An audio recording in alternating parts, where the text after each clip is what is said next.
सो hi hello everyone. इस video में बात करते हैं inventory days, receivable days and payable days क्या होता है in term of market, in term of stock market, in term of share market. So basically in capital market, इन बड़े बड़े इंडस्ट्री के लिए receivable day, inventory day, receivable day and payable day को हम आसान भाषा में समझने की कोशिश करेंगे, प्रैक्टिकल लाइफ के साथ इसको अप्लाई करके, ताकि समझने में आसानी रहे। ठीक है, आसानी हो। तो बड़े बड़े हम कंपनी के जब हम उसके बैलेंस शीट पढ़ते हैं या फिर कोई कंपनी का जब डाटा पढ़ते हैं, पीपीटी पढ़ते हैं, तो उनमें पाए जाते हैं कि इन्वेंट्री डेज 150 दिन का है, 250 दिन का है, 200 दिन का है, ऐसा करके रहता है। तो what is actually meaning of this inventory days, payable days and receivable days and payable days, 3 category में। ठीक है, ये first of all inventory days, उसके बाद रिसीवेबल डेज, उसके बाद पेबल डेज। रिसीवेबल डेज क्या, इन्वेंट्री डे क्या है?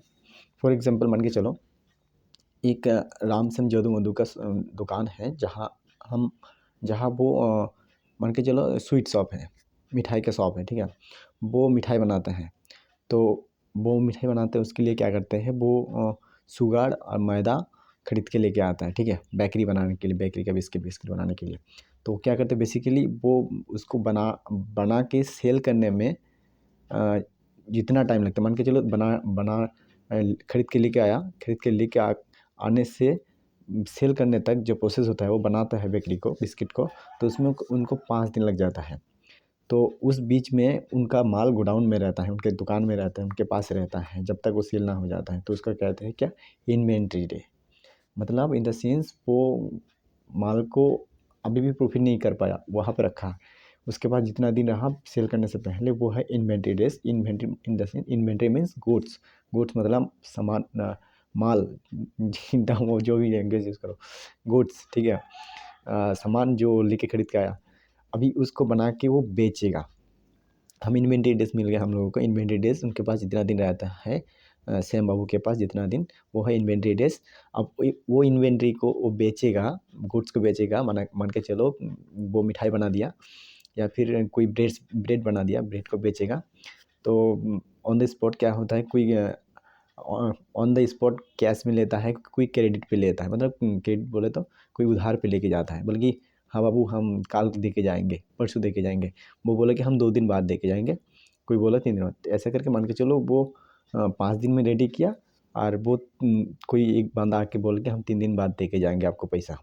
तो एक तो 5 दिन बाद रेडी किया, उसके बाद 3 दिन बाद उसको फिर 5 दिन बाद, 5 दिन प्लस उसको बेचने के टाइम बोल रहे हैं कि 3 दिन बाद दे के जाएगा माल। मतलब उनका ये रेट जो बेच रहा है, जिसके रेट में, उसको 5 दिन बाद प्राइस दे के जाएगा। तो वो क्या हुआ, जो 3 दिन है ना, वो 3 दिन हो गया आपका receivable day. Receivable day in the sense वो पैसा रिसीव करने में उनका और 3 दिन लग जाएगा। इधर 5 दिन, इधर इन्वेंट्री डे 5 दिन, इधर रिसीवेबल 3 दिन, टोटल हो गया 8 दिन।